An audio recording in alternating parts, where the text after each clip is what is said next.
Palavra da responsável, ministra Patrícia Aparecida de Oliveira Leal.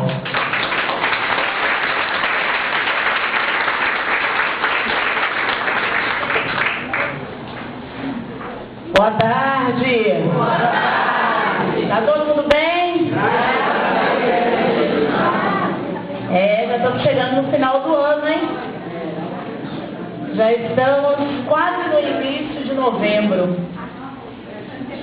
O tempo não está passando, está voando, né? Mas graças a Deus já estamos. Mais um ano que a gente vai se terminar. Vocês estão se preparando para o curso de antepassado? Que ela achava que ninguém ia fazer melhor que ela. Até eu, daqui da Bahia, comecei a fazer oração para ela. Que eu não ia querer um lugar de onde eu vim crescer. Depois que foi feitas as orações, porque quando ela morreu, o marido dela não foi mais na igreja. Tinha o Itamaiá, ele ficou no Itamaiá lá abandonado. Os filhos nenhum ia na igreja. Os filhos se envolveram com droga, se afundaram na droga.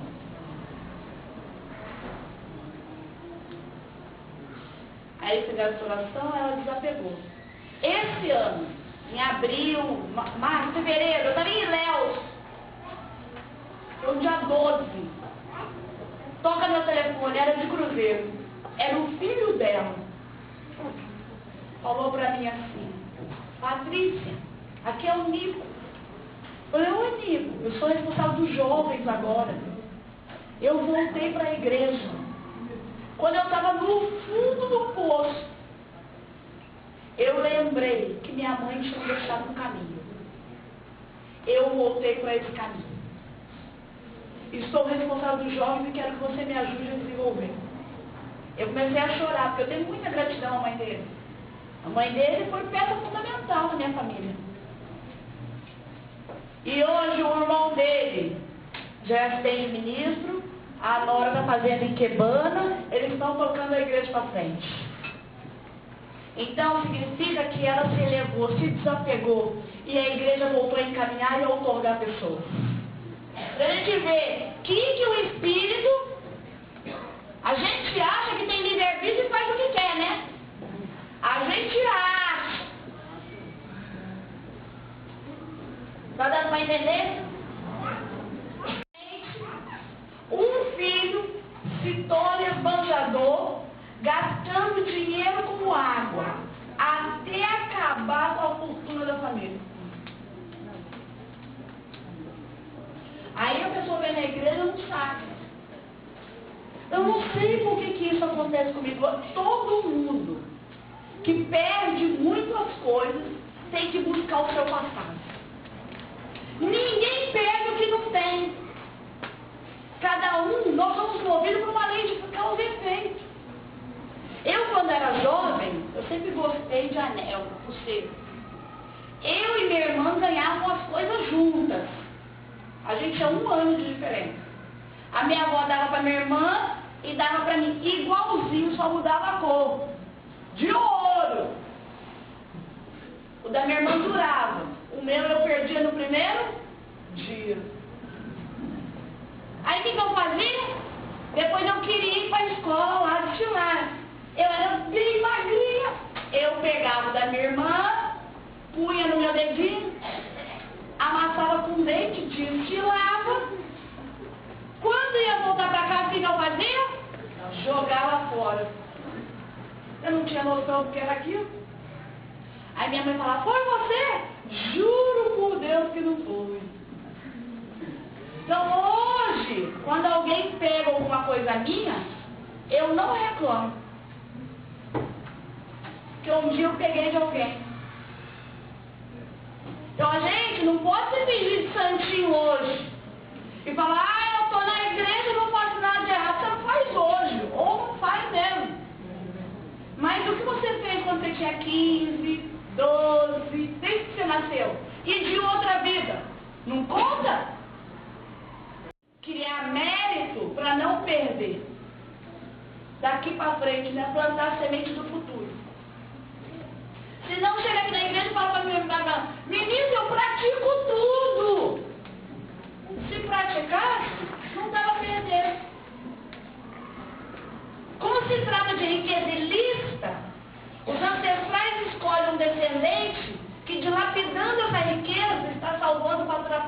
salvar a família. Aí você vê na igreja e fala assim, menino, é um desgramado. Está acabando com o dinheiro da família. Mas essa fonte veio mesmo da onde? Na verdade, o papel dele é salvar a linhagem. Senão a linhagem acaba. Então o papel, diante da ótica de Deus, ela é um pouco diferente. Eu já acompanhei vários casos assim. Não foi nenhum nem dois. Porque nós todos, nós se achamos certinhos, né? Mas sempre de vez em quando a gente pratica alguma coisa que não está dentro da lei da natureza. A gente tem que se medir pelos nossos filhos. Os nossos filhos, e quem não tem filho se mede pelo quem está do seu lado. É que mostra pra gente que a gente precisa se corrigir. Estamos ligados por elos espirituais, não só os parentes e amigos vivos, mas também aqueles que se encontram no mundo espiritual. Por isso, constantemente, nós influenciamos ou somos influenciados pelos antepassados e também por aqueles que temos elos espirituais. Daí a necessidade de alegrar o próximo através de boas ações e receber das pessoas más ações e recebermos das pessoas sentimento de raiva, ódio, ressentimento, crítica, desejo de vingança. Esses sentimentos se transformam em mágoas que vão causar sofrimentos para a nossa própria vida. Vocês sabiam disso? Pessoa que sente raiva da gente se transforma em doença? Fica grudado aqui, ó. Essa é uma das causas da depressão.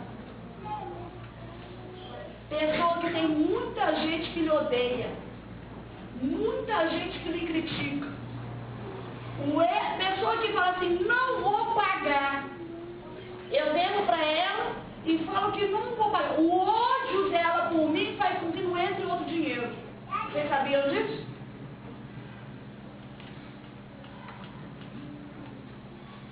Então, todos nós que estamos aqui, nós temos elos espirituais. Em alguma hora do passado, em alguma vida, ou eu desencaminhei vocês, vocês me desencaminharam. Porque eu estou aqui e sou responsável desse grupo. Então, por afinidade, nós criamos um elo. Então a gente tem que, não interessa o que o outro sente por mim. Interessa sim. Mas ela fala, não seja odiado por ninguém.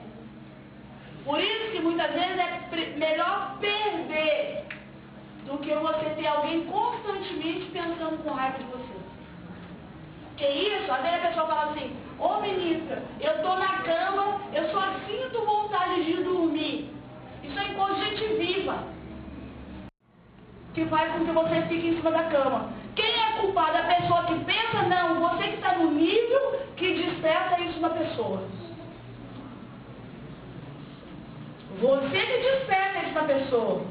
A hora que você entrar num nível que a pessoa não sente isso com você, a pessoa não vai desejar ter o que você tem. Porque inconscientemente você se sente superior. Aí acaba atraindo a inveja das pessoas. É fácil? Não é. Mas é importante praticar. Por isso, a devoção filial deve ocorrer mesmo antes dos pais voltarem para o mundo espiritual. É importante nós entendermos que os nossos pensamentos, palavras e ações estão influenciando os nossos antepassados e também os descendentes. Eu já sou antepassada da minha filha. Você já é antepassada da sua mãe. Sabia disso? Sabia? Que ela já é seu antepassada? Então é bom a gente saber. Que a gente pensa que precisa morrer para ser antepassado. Eu já sou antepassada da minha filha. Minha filha é minha descendente. Eu sou descendente mãe já é meu antepassado.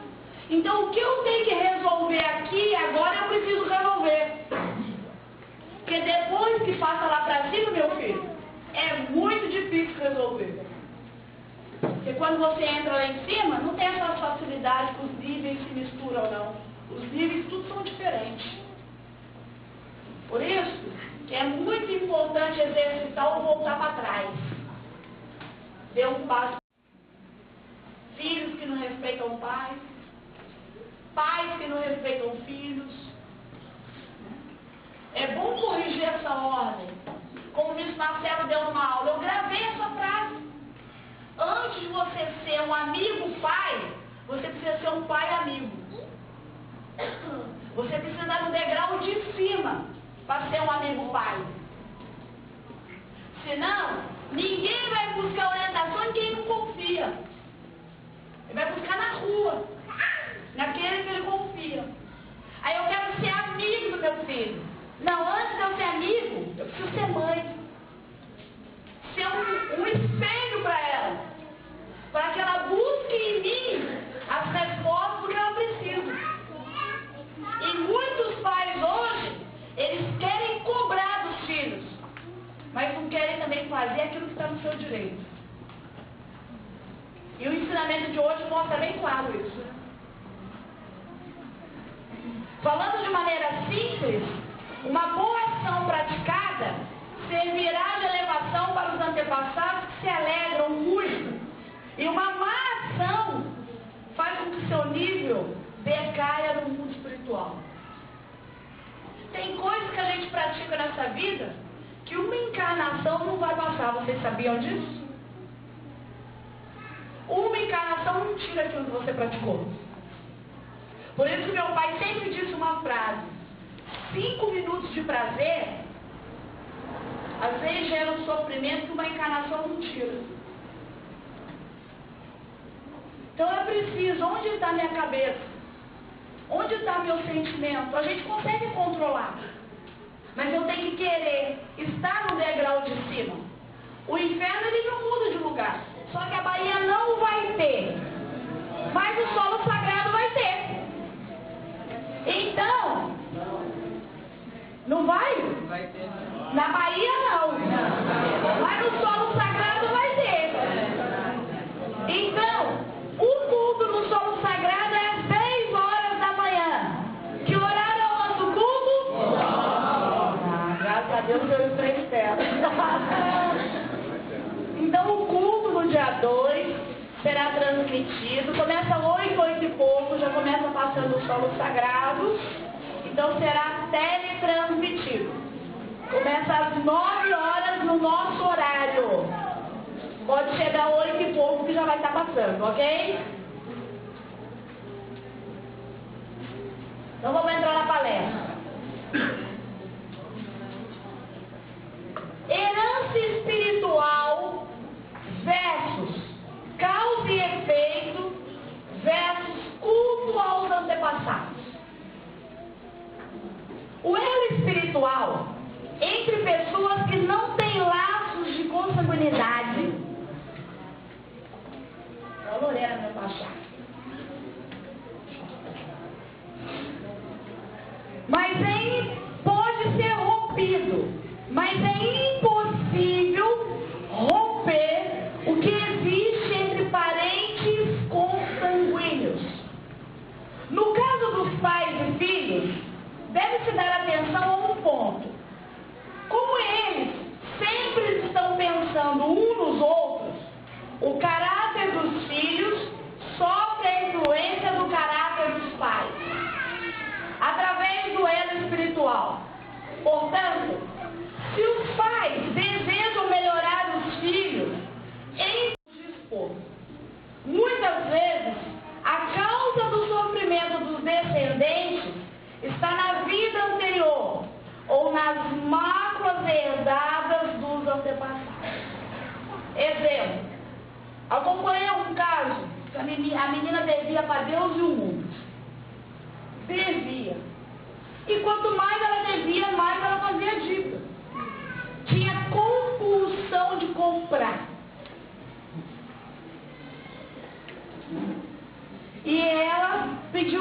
dedicação.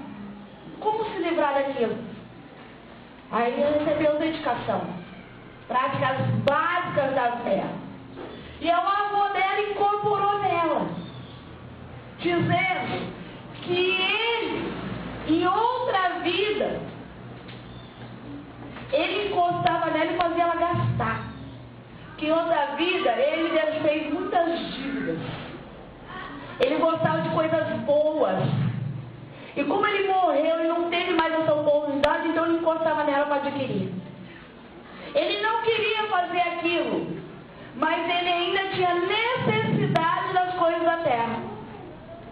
E assim ele encostava na neta.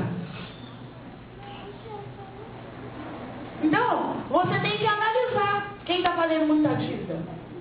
Você faz dívida porque você gosta de gastar ou você sofre uma influência espiritual? O mesmo pessoa que come sem ter vontade de comer. Você vai nessas filas aí, vai no shopping, não tem aquele quilo? Você vê a pessoa faz um prato assim, ó. Você vê a pessoa idosa, faz um prato assim, ó. Não come tudo. O olho do faminto. Qual é o lugar mais frequentado da igreja? Por quê? Está cheio de encosto lá. Hoje o senhor chegar na igreja, o primeiro lugar que o senhor for, na cantina.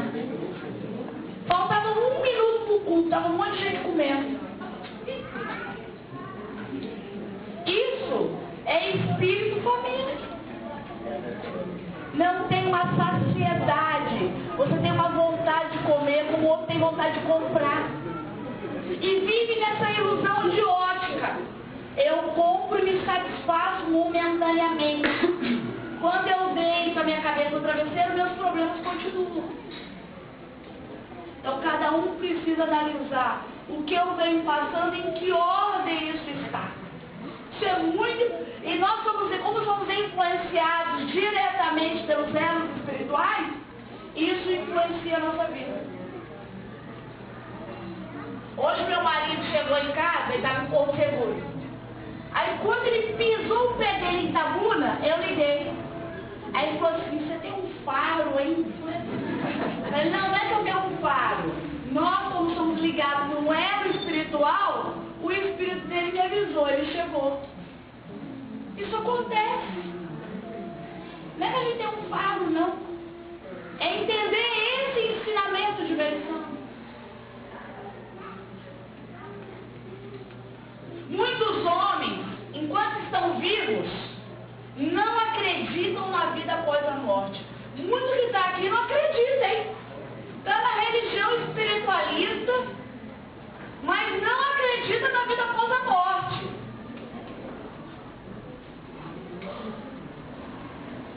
E depois, pessoas, mesmo estando no mundo espiritual, continuam acreditando que estão vivos e têm dificuldade de desapegar na vida da terra. Tem um outro exemplo para isso. Eu fui encaminhada por uma senhora na igreja, ela cuidou da minha família, ela desenvolveu a obra na minha cidade. Quando ela morreu, a igreja acabou. Porque o encosto dela ficou lá dentro da igreja. Aí, o que fizeram? A casa, ela que doou a casa. Aí a igreja vendeu e comprou do lado que era melhor. Aí o espírito dela ficou zangado, que não aceitava que tinha vendido a casa, que ela tinha colocado seu empenho. E ficou ali anos. Quem é médio, vê ela nos escombros. Foi feita muita oração para ela desapegar. E todo ministro que ia para essa unidade e assumir o lugar dela passava a ter os mesmos problemas que ela tinha. Ela, de uma visão, ela não enxergava nada. Da outra, ela tinha 30%.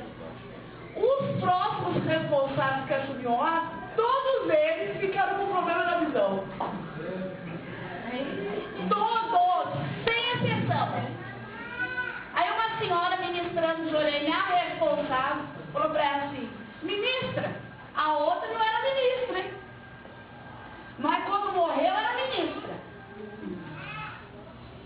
A ministra, ela está encostada na senhora.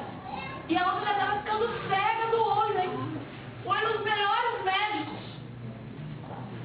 A senhora não está com problema de saúde. A ministra Elza que está encostada na senhora. Eu que entro, eu que saio. Eu lembro quando eu me apaixonei, eu era jovem, fui lá chorando com o ministro que eu queria me suicidar. Sabe o que ele falou a mim? Você é a mulher mais burra que eu conheço. Você é burra. Você foi mulher para entrar, agora seja mulher para sair. Essa frase dele me levantou. Para provar para ele que eu queria crescer, eu saí da situação que eu estava.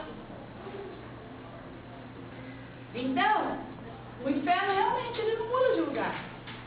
A gente é que tem que sair dele.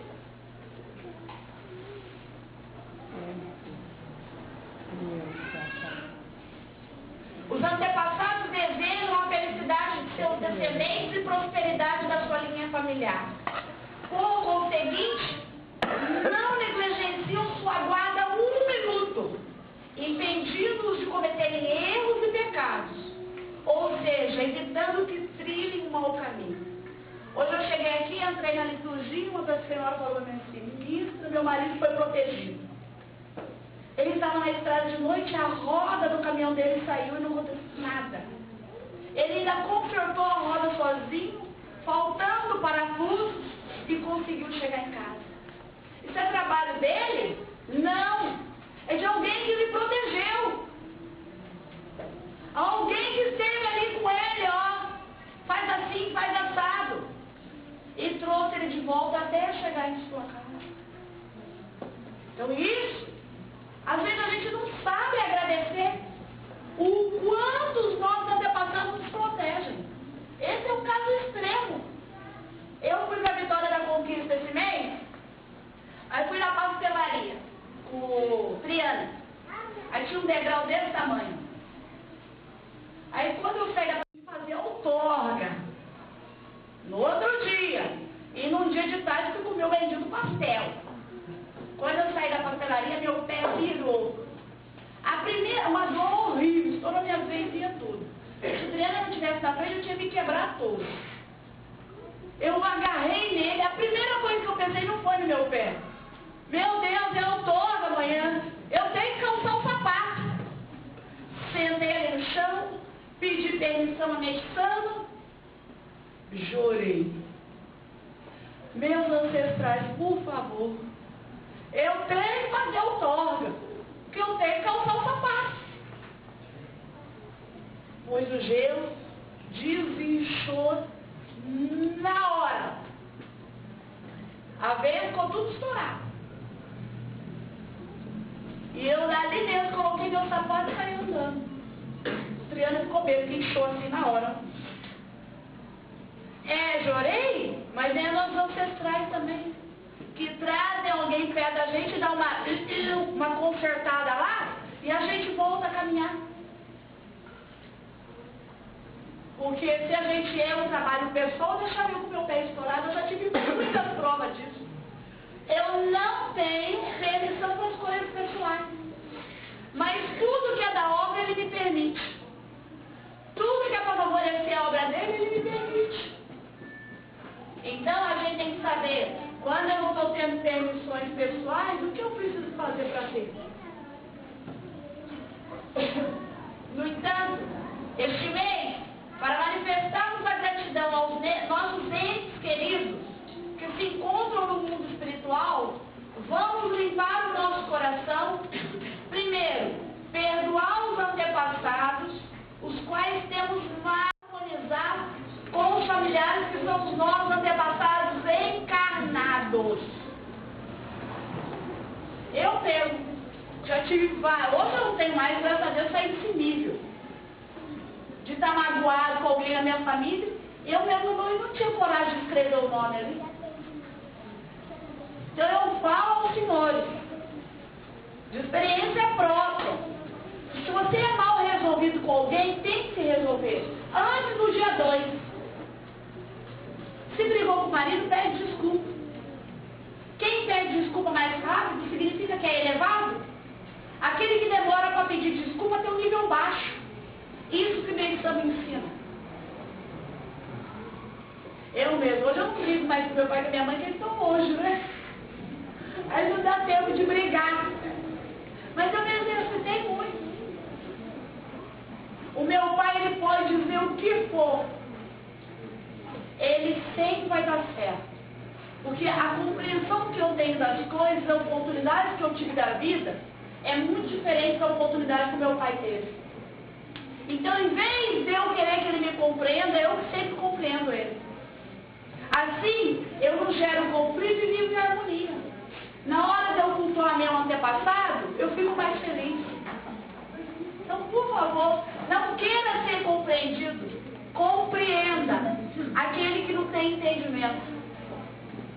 Senão a gente fica cobrando, né? Você é messiânico. Ser messiânico, o próprio meio que me escreveu, se você praticar uma coisa do que eu digo, eu vou ficar mais feliz do que você ficar rezando fervorosamente para mim. Então pratique uma coisa do que ele diz. Com o intuito de alegrar ainda mais os antepassados, vamos nos preparar os nossos formulários com antecedência, visitar o túmulo da família e convidar um amigo não membro para ter a permissão de poder cultuar os seus ancestrais. Então essa foi as palavras do dia de hoje. Eu li uma mensagem muito interessante que eu queria ler no início do culto. Como eu ia falar de antepassado, eu achei interessante. Um sujeito estava colocando flores no túmulo de um parente. Quando vê um chinês colocando prato de arroz no lápide ao lado, ele se vira para o chinês e pergunta: desculpe, mas o senhor acha mesmo que o seu defunto virá comer o arroz? E o chinês responde: sim. Geralmente, na mesma hora em que o seu vem cheirar as flores, uma das maiores virtudes, cheirar as flores, o meu vem comer o arroz. Então, uma das maiores virtudes que o ser humano pode ter é: as pessoas são diferentes, agem diferentes e pensam diferentes. Qual é o nosso papel? Respeitar os diferentes. Ok?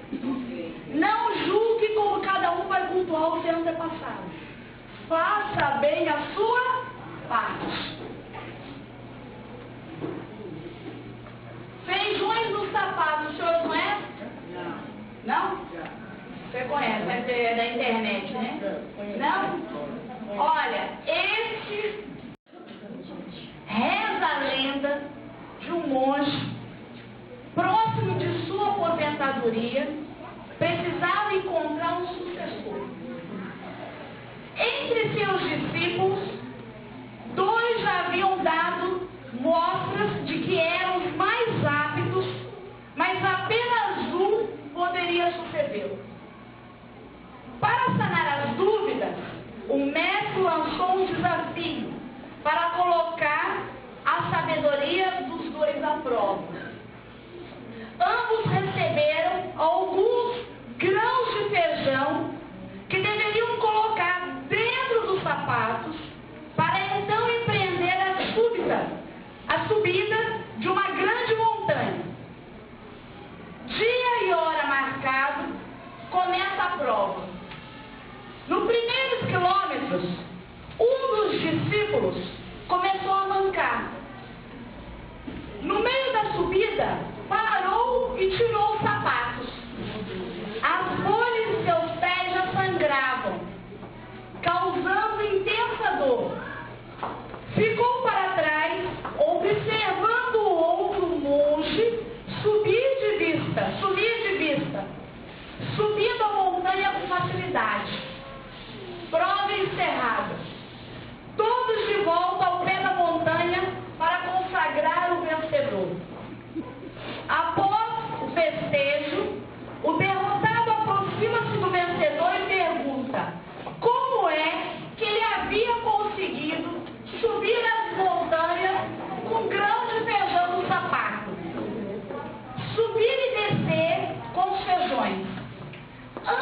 colocá-lo no sapato, eu escozinhei. Há sempre um jeito mais fácil de levar a vida. Alguns problemas são inevitáveis. Outros nós os buscamos. Já a intensidade e a duração do sofrimento é quem determina é você. Questão de atitude no enfrentamento. Pode até ter um entendimento de que o sofrimento não conduza a nada. E o que o melhor é buscar o próximo passo. Aprenda a cozinhar seus feijões. Simples assim. E seja feliz. Porque só a felicidade é o que importa. Boa missão a todos.